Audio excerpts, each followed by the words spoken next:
La unidad que continúa en el programa es la que se refiere a los contratos en particular.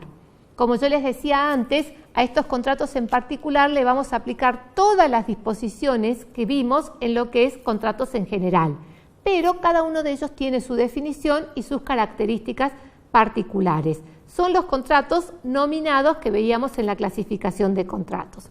Y en esta unidad estudiamos lo que es la compraventa, la locación, la donación, la fianza, el mandato, el mutuo, el comodato, el depósito, todos esos contratos que están regulados por el Código Civil.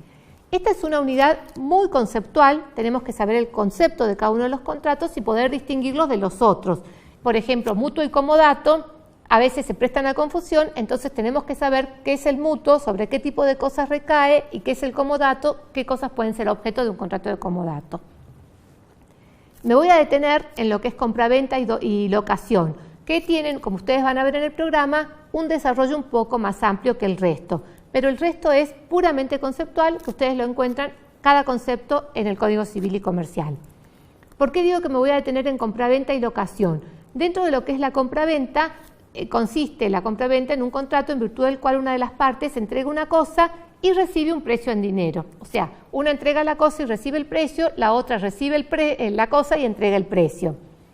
La capacidad que se requiere para celebrar un contrato de compraventa es una capacidad de disposición. El Código tiene normas especiales en donde establece quiénes no pueden celebrar contratos de compraventa y con quiénes. Son casos de incapacidades de derecho que vimos en Civil 1. Por ejemplo, los padres que no pueden celebrar contratos de compraventa con los hijos que están bajo su responsabilidad parental, o los tutores con sus pupilos, o los funcionarios públicos que no pueden adquirir los bienes que administran, o los jueces que no pueden comprar los bienes que están en litigio en su juzgado. Tengan en cuenta esto porque estudiamos especialmente cuál es la capacidad dentro de la compraventa. Y en la locación de cosas es el contrato que conocemos todos como alquiler de cosas. Una de las partes confiere el uso y goce de una cosa y la otra paga un precio por ese uso y goce. Pensamos en lo que es la locación de un auto, la locación de una bicicleta, la locación de un inmueble y nos detenemos un poquito en esto de la locación de inmuebles. ¿Por qué? Porque el Código tiene una regulación especial con respecto a la locación de bienes inmuebles. Y acá es importante tener bien claro que el Código establece normas en donde se regula el plazo de un contrato de locación de inmuebles. Y esas normas son de orden público. Esto quiere decir que no pueden ser dejadas sin efecto por las partes. Aún en ejercicio de la autonomía de la voluntad son normas que hay que respetar. Y si las partes pactan algo distinto a lo que dice la ley en este sentido, se va a entender que el contrato fue celebrado por el plazo establecido por la ley. El Código establece plazos máximos y plazos mínimos. El plazo máximo de locación de un bien inmueble para vivienda es de 20 años. Para otros destinos, en donde podemos incluir, por ejemplo, para comercio o industria, es de 50 años. Ese es el plazo máximo.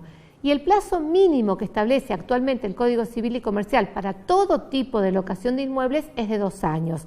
Tengan esto en cuenta porque el Código Civil de Vélez hacía una diferencia entre plazos mínimos. Hoy siempre el plazo mínimo es de 2 años, salvo supuestos muy puntuales de excepción que cuando surge de la naturaleza del mismo contrato.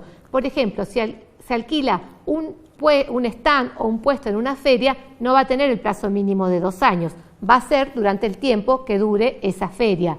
Lo mismo si se alquila un inmueble para pasar una temporada de vacaciones, el plazo mínimo no va a ser de 2 años, sino que va a ser el plazo que duren esas vacaciones.